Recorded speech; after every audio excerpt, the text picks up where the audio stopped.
et bienvenue dans Entre les lignes, quand les auteurs s'engagent pour lutter contre l'agisme. Je vous propose de découvrir tout de suite l'ouvrage du jour. Nous, les vieux, on est nés avant. Et bien qu'on ait des cheveux blancs, on adore souffler nos bougies, partager nos joies d'aujourd'hui, nos projets d'avenir aussi, et raconter le bon vieux temps. Vieillir n'est pas une maladie, c'est vivre une très longue vie. Pour rentrer un petit peu plus dans l'ouvrage, je vous invite à rencontrer l'auteur. En tant qu'auteur, on me définit comme écrivant des bébés OPP, et tant mieux si la littérature peut venir au secours d'une cause qui est manifestement perdue, taboue dans notre société, la vieillesse.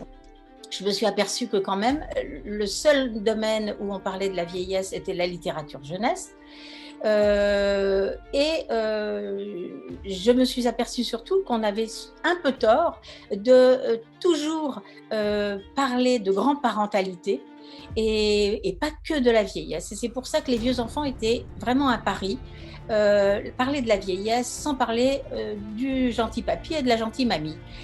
Juste faire une déclaration des droits des vieux. Donc, vieux n'est pas un gros mot, il fallait l'assumer dès le titre. Vieillir n'est pas une maladie honteuse. Et la vieillesse est juste le dernier acte de la vie, mais c'est un acte, c'est pas du passif, c'est de l'acte. Et c'est la vie elle-même qui est une maladie mortelle. Notre société a de quoi rougir, en tout cas, de la maltraitance ordinaire qu'elle inflige à ses anciens.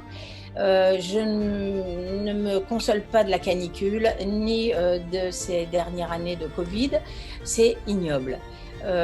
J'espère dire ça aux enfants dans mes bouquins, même si je ne fais pas du didactique.